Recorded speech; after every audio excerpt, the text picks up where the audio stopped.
Vivian, bonjour, merci d'être là. On est dans un nouveau numéro de Talk to You spécial Chamonix sur Mountainbike. La tradition sur Talk to You, c'est de commencer par connaître un peu mieux notre invité. Et on va donc écouter ensemble un petit morceau de ta vie. Vivian, né dans la vallée de Chamonix, vous avez appris à skier à l'âge de 3 ans, dans un environnement propice aux exploits. Aujourd'hui, vous êtes guide de haute montagne et skieur professionnel, spécialisé dans le ski de pente raide, une discipline qui allie technicité et engagement. Avec plus de 80 nouvelles descentes à votre actif, toutes plus raides les unes que les autres, vous avez sans cesse repoussé les limites de ce qui est possible en montagne. Vous êtes parfois sorti de votre ville natale, de votre zone de confort, en participant à des expéditions internationales, notamment en Patagonie. Votre passion ne se limite pas à la performance.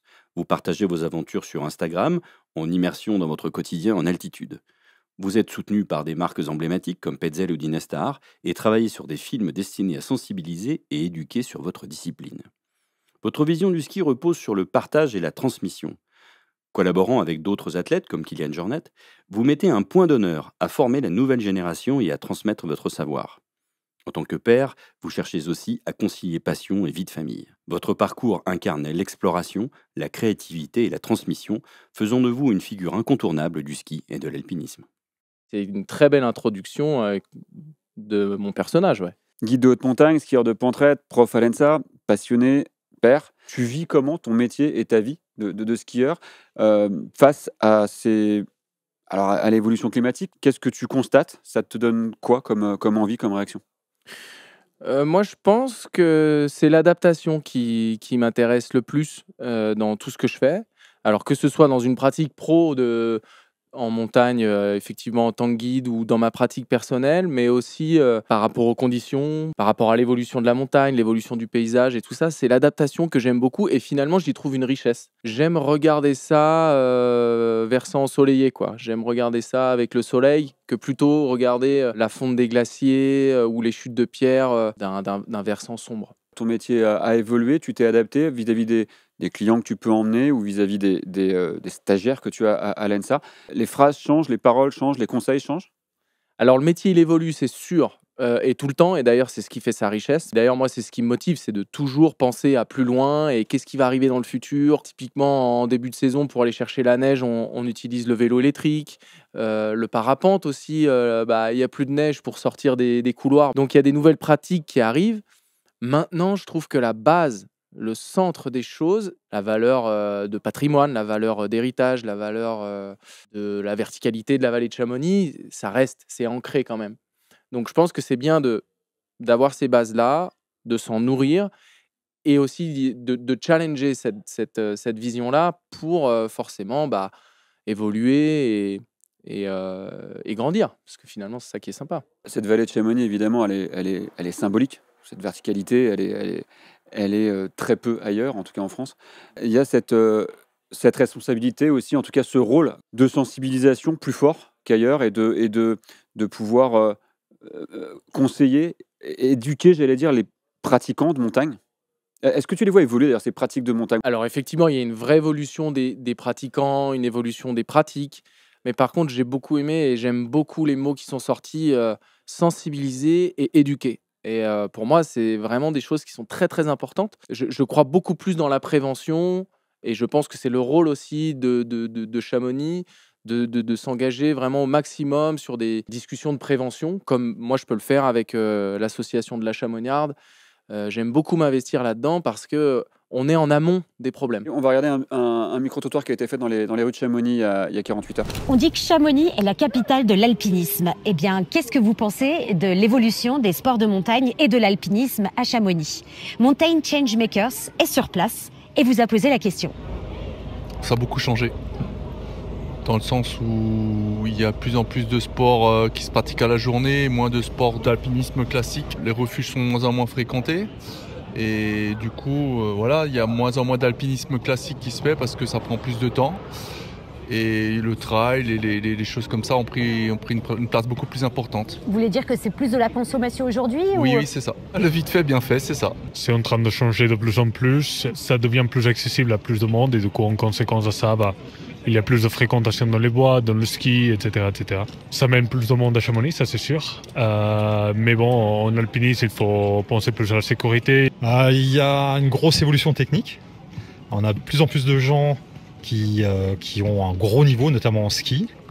En montagne aussi, mais beaucoup plus en ski, je trouve, par rapport à il y a quelques années. Ils sont plutôt, je trouve, bien adaptés au changement climatique. Mais en règle générale, les skieurs de pente raide ont toujours su, ou savent en tout cas skier à la bonne période. Ce qui était un peu exceptionnel avant, l'est beaucoup moins, parce qu'il y a une masse de gens importante qui est capable maintenant de performer. Je pense qu'il faut prendre en compte aujourd'hui l'évolution de notre planète et des montagnes pour faire quelque chose de propre.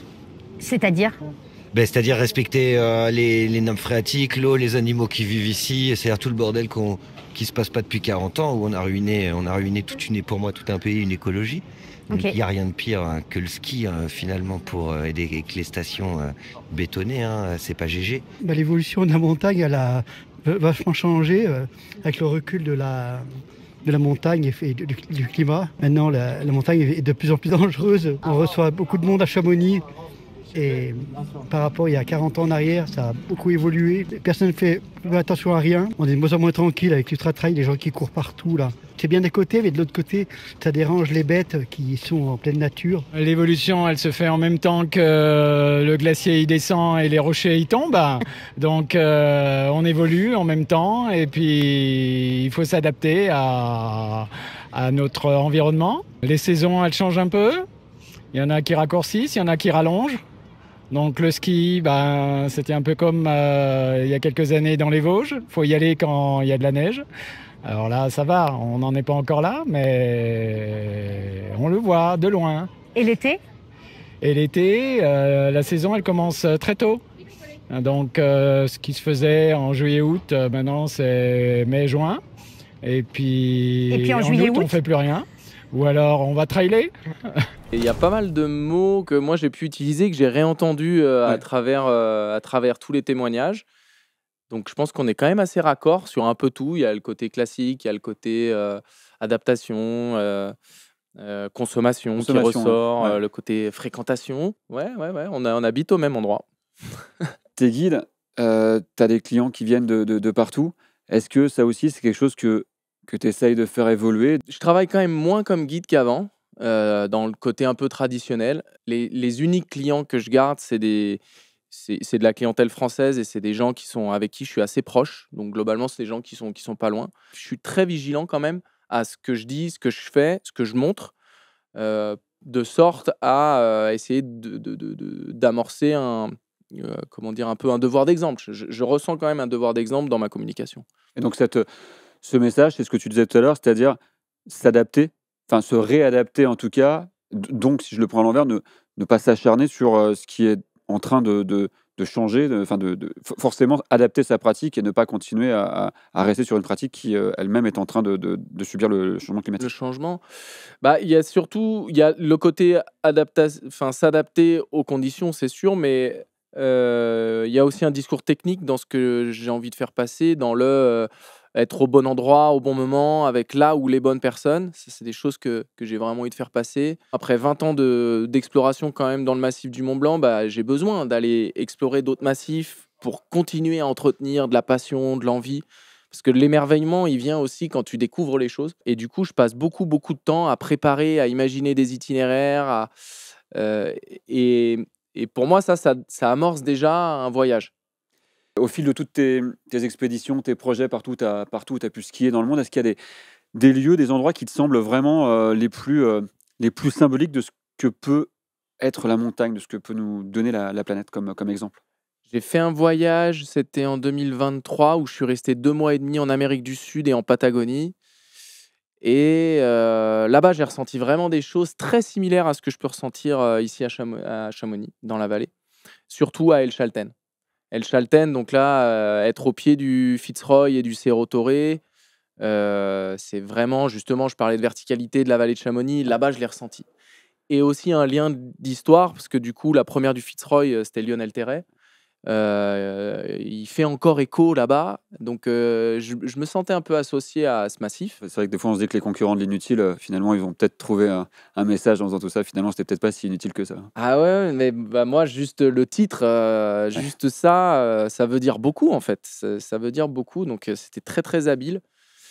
de trouver ça, les conquérants de l'inutile. Et finalement, moi, je m'identifie quand même assez souvent à ça. Même si toi, tu as plus beaucoup de clients au sein de la compagnie, est-ce que tu penses justement qu'il y a aussi cette volonté d'amener les clients, en tout cas les pratiquants, à découvrir la montagne autrement peut-être que en voulant cocher le Mont Blanc ou la Tour Ronde, enfin les plus connus, quoi?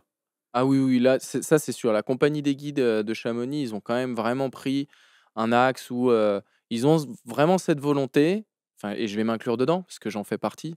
Et je trouve ça vraiment super, donc d'éducation, de formation, de transmission.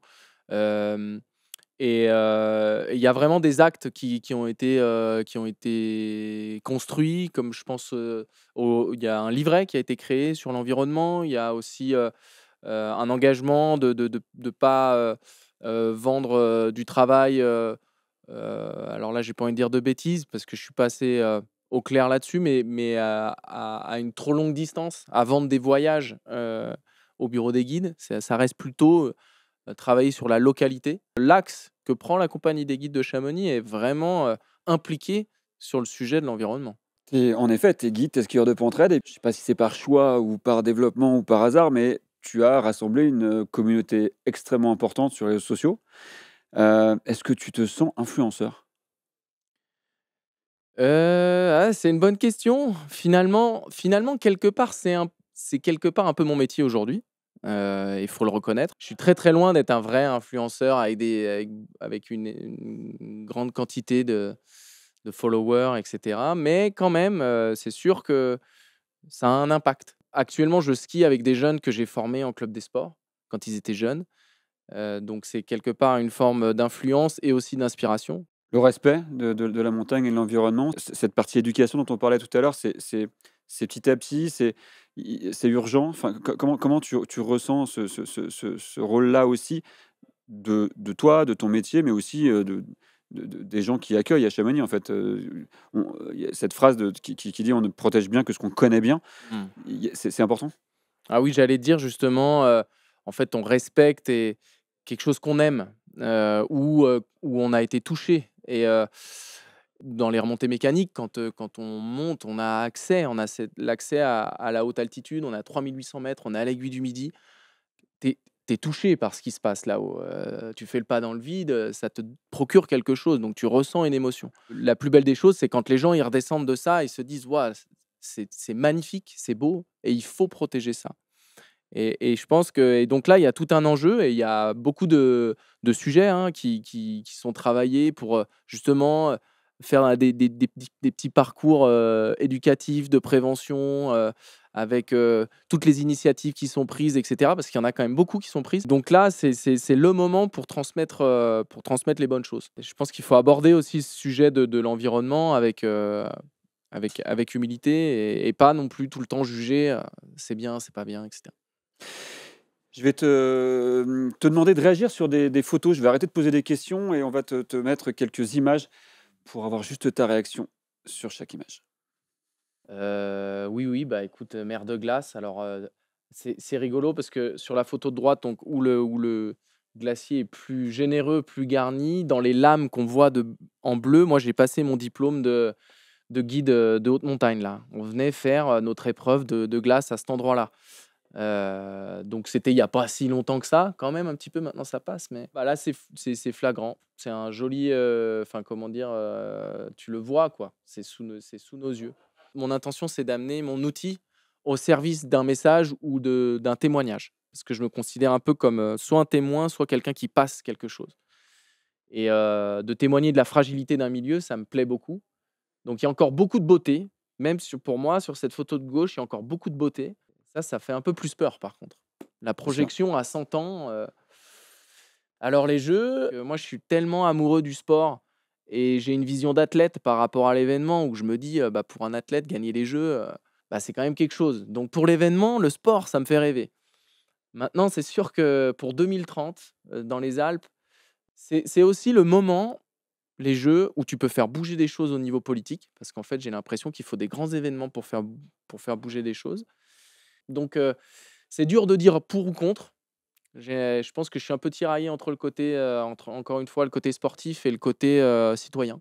Mais je pense par contre que si c'est bien fait, c'est le moment de revoir notre transport. En tous les cas, les destinations qui vont accueillir les Jeux, eux, ils ont des belles choses à jouer. Nous, là, à Chamonix, justement, a priori, d'après ce que je comprends, on n'a pas forcément d'épreuves, donc on va passer peut-être à côté.